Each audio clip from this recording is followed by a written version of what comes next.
Police को आगे करता है, पुलिस को आगे करता है। जय जवान जय किसान, जय किसान, जय किसान, जय जवान, जय किसान, जय जवान, जय किसान, जय जवान, जय किसान, भारत माता की। किसान पैदल किसानों को गाड़ियों से नहीं आने दिया उत्तर प्रदेश की पुलिस ने। यह डबल इंजन की सरकार का मसला है।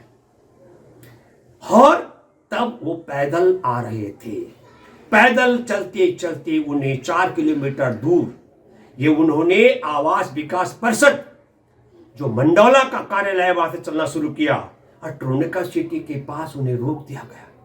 उन्हें कहा गया कि आप पैदल भी दिल्ली नहीं जा सकते हैं। तो किसान रेंगते हुए, आप देख सकते हैं वीडियो में, किसान रेंगते हुए दिल्ली की तरफ कूच कर रहे थे। किसानों को ना पैदल चल के दिल्ली आने दिया, ना रेंगते हुए दिल्ली आने दिया। यह है एक तरफ आप देश में स्वामीनाथन जी को भारत रत्न से सम्मानित करते हैं, किसानों के मसीहा रहे चौधरी चरण सिंह जी को भारत रत्न से सम्मानित करते हैं। 66 साल बाद, आजादी के 66 साल बाद बने भूमि अधिग्रहण कानून, जिसके लिए हजारों हजार लोगों की शहादत हुई, उचित मुआवजा और पारदर्शिता का अधिकार अधिनियम 2013, उसके प्रावधानों को कमजोर किया जाता है। मैं हैरान हूं, नीरज त्यागी जी ने कहा, मेरी बात हुई, उन्होंने कहा मंडौला के किसान आंदोलन की अगुवाई करने वाले, उन्होंने कहा हमें लगता है दिल्ली जाने पर जैसे हम भारत के नागरिक ही नहीं हैं। और यही हालत है। हम सब लोगों को सोचना पड़ेगा, चाहे देश में मंडी व्यवस्था को खत्म करने का काला कानून हो, चाहे देश के किसानों को बंधुआ मजदूर बनाने का षड्यंत्र हो, और चाहे देश के खाद्यान्न को अदानी की तिजोरी में भरकर देश के हिस्से की रोटी को कैद कराने का मामला हो, जमाखोरी का। इन 3 काले कानून के खिलाफ नवंबर से लेकर के और 2020 का जिक्र कर रहा हूं, 700 से ज्यादा शहादत किसानों की हुई। किसानों को दिल्ली में आने से रोकने के लिए सड़कों पर दीवारें चिनवा दी गई, सड़कों पर कटीले तारों की बाड़ लगा दी गई और कीलें खटकवा दी गई। ये हमारे देश में आजादी के 75वें अमृत काल का नतीजा है।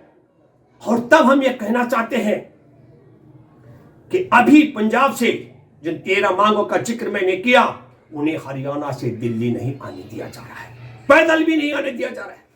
नोएडा के किसान भी दिल्ली आने के लिए, उन्हें ग्रेटर नोएडा से दिल्ली आते समय बॉर्डर पर रोक दिया गया।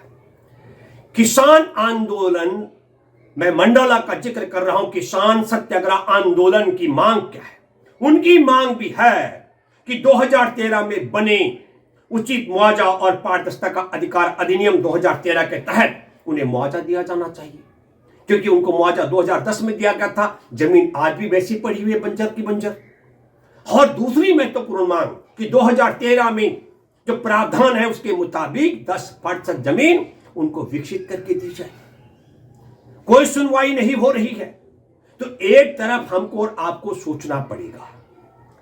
मैं आपको बताना चाहता हूं, जिन किसानों के वोट से हमारे देश में विधायक और सांसद बनते हैं, हर विधायक और सांसद धनवान हो जाते हैं। हमारे देश में खेती किसानी के तबके में, काम में जुटे तबके के जो उपज है, उससे देशवासी पल रहे। विदेशी मुद्रा भंडार की हिफाजत होती है, आधे से ज्यादा आबादी को रोजगार मिलता है, और किसान खेतीहर मजदूर लाचार और बेबस है।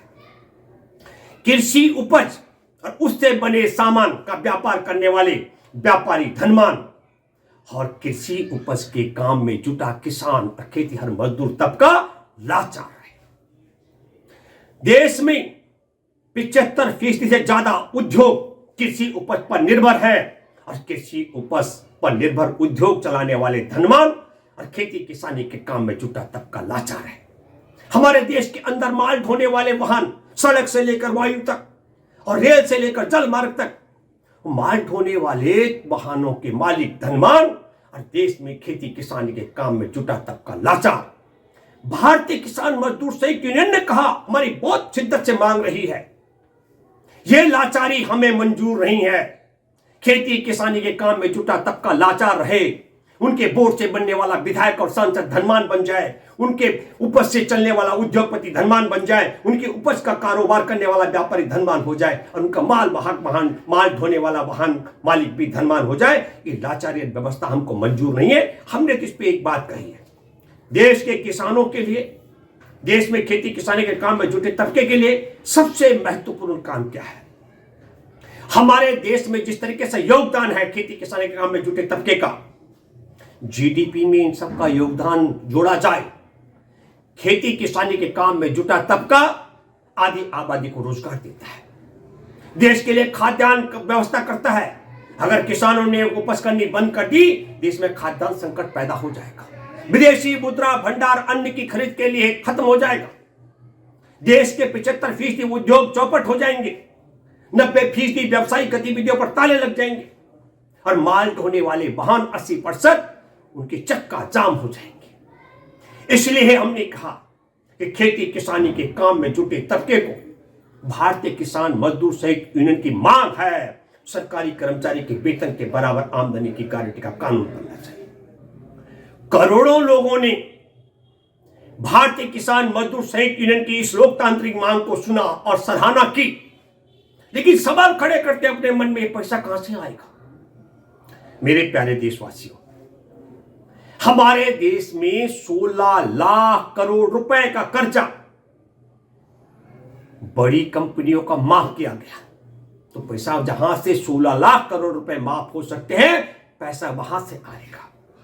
भारतीय किसान मजदूर संयुक्त यूनियन की मांग को कमजोर करने के लिए मोदी सरकार किसान निधि लेकर आई, 6,000 रुपए सालाना।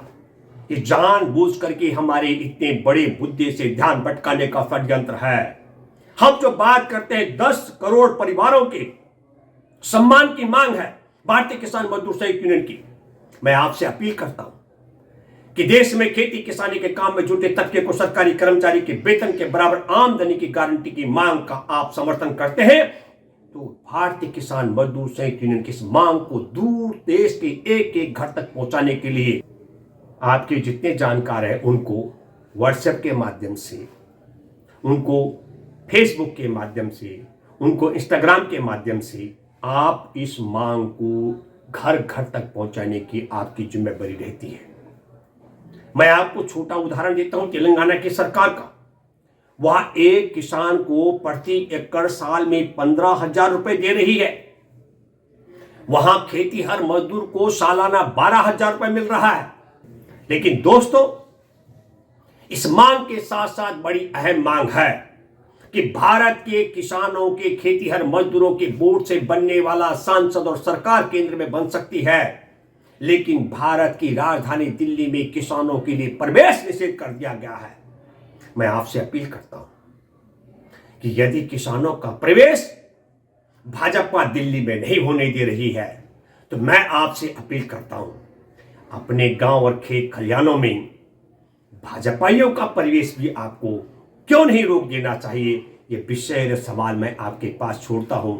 और फिर मैं आपको कहना चाहता हूं कि ये मंडौला सत्याग्रह किसान आंदोलन के किसान साथी अर्धनग्न अवस्था में किसान घाट पर इसलिए आज पुष्प अर्पित करने के लिए पहुंच रहे थे ताकि वो बता सके कि किसानों की मसीहा के पास अपना दुखड़ा सुना सके कि जब आप थे, जब भाजपा के अलावा बाकी सरकारें थी, तो किसानों की बात सुनी जाती थी। लेकिन आज देश में अदानी के पेरोल पर चलने वाली सरकार है और अदानी के पेरोल पर चलने वाली सरकार किसानों की सुनवाई नहीं कर रही है।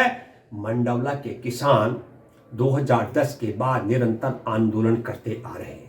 तो मैं उम्मीद करता हूं आप सब लोगों से कि आपको किसान मसीहा चौधरी चरण सिंह जी के लिए आज जो श्रद्धांजलि हम भारतीय किसान मजदूर संयुक्त यूनियन तरफ से अर्पित कर रहे हैं संदेश के माध्यम से, इस संदेश को साथ साथ में किसानों के सम्मान के लिए आप हमारे इस वीडियो को अधिक से अधिक लोगों तक शेयर करेंगे, राजनीतिक पोल खोल चैनल को सब्सक्राइब करेंगे और उम्मीद करता हूं जन जन तक इस संदेश को पहुंचाने का काम करेंगे। धन्यवाद।